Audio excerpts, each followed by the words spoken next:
समंदर की पाताल तक तो शायद कोई पहुंच गया हो, लेकिन माँ के प्यार का किनारा आज तक किसी को नहीं पहुंचा। माँ जब बोलती है तो उसके लहजे में जिब्रील बोलता है। माँ जब मुस्कुराती है तो लगता है जन्नत की सारी गलियां खिल उठी। अल्लाह ने उसके सीने में वो दर्द, वो दरक, वो मोहब्बत, वो उल्फतों का एक जहां आबाद कर दिया है। माँ तो फिर माँ ही होती है।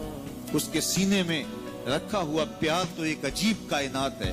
तड़पती हुई ममता एक अलग ही जहान है। कभी आपने देखा हो कि बच्चा घर से निकलता है, दुनिया की बड़ी बड़ी दानिशगाहों में उसका इंतजार हो रहा होता है, लोगों को अक्लो बीनिश सिखाने जा रहा होता है, उसकी एक एक बात को लोग मोतियों की तरह झोलियों में डालते हैं। और दुनिया की दानिशगाहों में, यूनिवर्सिटियों में और दरसगाहों में लोग उसके मोतियों जैसे जुमले सुनने के लिए बेताब होते हैं कि ये अक्लो बीनिश का मुरक्का है, ये फहमो इदराक का पहाड़ है, इसकी बातें जिंदगी गुजारने का गुर सिखाती हैं। तो लोग सीखने के लिए जमा होते हैं, लेकिन वो शख्स जब घर से निकलता है तो माँ कितने भोले अंदाज में कहती है, पुत्र जरा सड़क ध्यान से अबूर कर।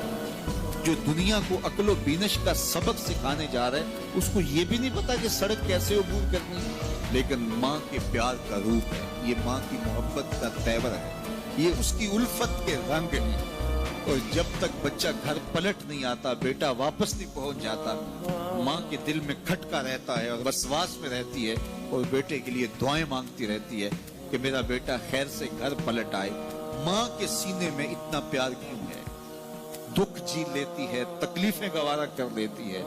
गरीब माएं तो बेटों और बेटियों का पेट पालने के लिए किसी के घर के बर्तन भी मांजने पड़े तो इससे भी गुरेज नहीं करती। तकलीफें सह लेती हैं, अजियतें गवारा कर लेती हैं, लोगों की गुलामियां कबूल कर लेती हैं। माएं अपनी औलाद के लिए क्या कुछ नहीं करती। माँ को अपनी औलाद से इतना प्यार क्यों है? एक ही जवाब है, इसलिए कि माँ ने औलाद को जन्म दिया है। मेरे जुमले को दिल के कानों से सुनना। जिस माँ ने जन्म दिया है वो इतना प्यार करती है, तो जिस रब ने खलक किया है वो कितना प्यार करता है। जन्म देने वाली के प्यार का ठिकाना कोई नहीं, तो जो खलक करने वाला है उसके प्यार का अंदाजा कौन कर सकता है? तो माँ गवारा नहीं करती कि मेरा बेटा भूखा रहे, तकलीफ में रहे, बेटा भूख में तड़पे, तो माँ बेचैन हो जाती है। तो जो 70 माओं से ज्यादा प्यार करता है, उसने कैसे गवारा कर लिया कि मेरा बंदा भूखा रहे? सहरी का खाना खाया है, कड़कती दोपहर है, बरसती गर्मी है, जुबान पे पिपड़ी जम गई, हलक खुश्क हो गया, खाने के लिए पीने के लिए सब कुछ मुयस्सर है, लेकिन कहा नहीं एक घूंट भी नहीं लेना। वुजू करते भी एहतियात करना है, हलक से नीचे कोई कतरा उतर ना जाए, कुछ खाना भी नहीं। 70 माओं से ज्यादा प्यार करने वाले रब ने ये कैसे गवारा कर? इस मसले को समझने के लिए फिर दोबारा माँ की आगोश में आना पड़ेगा। बेटा बीमार हो गया, माँ डॉक्टर के पास ले गई, उसने दवा तजवीज की, सिरप लिखा, वो कड़वा था, बेटा पीता नहीं। माँ ने जबरदस्ती उसको लटा लिया, उसका हलक खोला, मुंह खोला, उसमें कतरे सिरप के टपका रही है। बच्चा चीखता है, रोता है, लेकिन जूजू वो कतरे हलक से नीचे उतरते जाते हैं, माँ के चेहरे पे तमानियत आती जाती है। क्या माँ सफाक हो गई है? नहीं। माँ की ममता छिन गई? नहीं। वो जो बेटे की आंख में आंसू नहीं देख सकती थी, वो तड़पते हुए बच्चे को देख के मुतमईन क्यों है? क्या माँ की ममता रुखसत होगी? जवाब नहीं। तो फिर क्यों माँ इतनी खुश है? कहा बेटा नहीं जानता, माँ जानती है।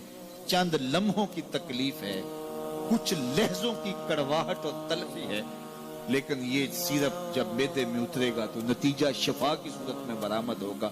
माँ की निगाह इस कड़वे सिरप पे नहीं, माँ की निगाह नतीजे पे है। कहा 70 माओं से ज्यादा प्यार करने वाला रब तुम्हें बहुत प्यार करता है, लेकिन भूख और प्यास इसलिए गवारा करवाई जा रही है, लअल्लकुम तत्तकून। इसका नतीजा तकवे की सूरत में बरामद। तुम्हें इत्तिका की दौलत मिलेगी, तुम तकवे का नूर पालोगे। इसलिए महीना एक मौका है, एक फुर्सत है। हम इस फुर्सत को गनीमत जाने और अपने नफ्स को काबू में करें। रोजा हमें बहुत कुछ सिखाता है, इससे वो सब कुछ सीखें और अपने मन को संवारने की कोशिश करें। तो जब हम तकवे की दौलत पालेंगे तो रोजे का मकसूद हासिल हो जाएगा।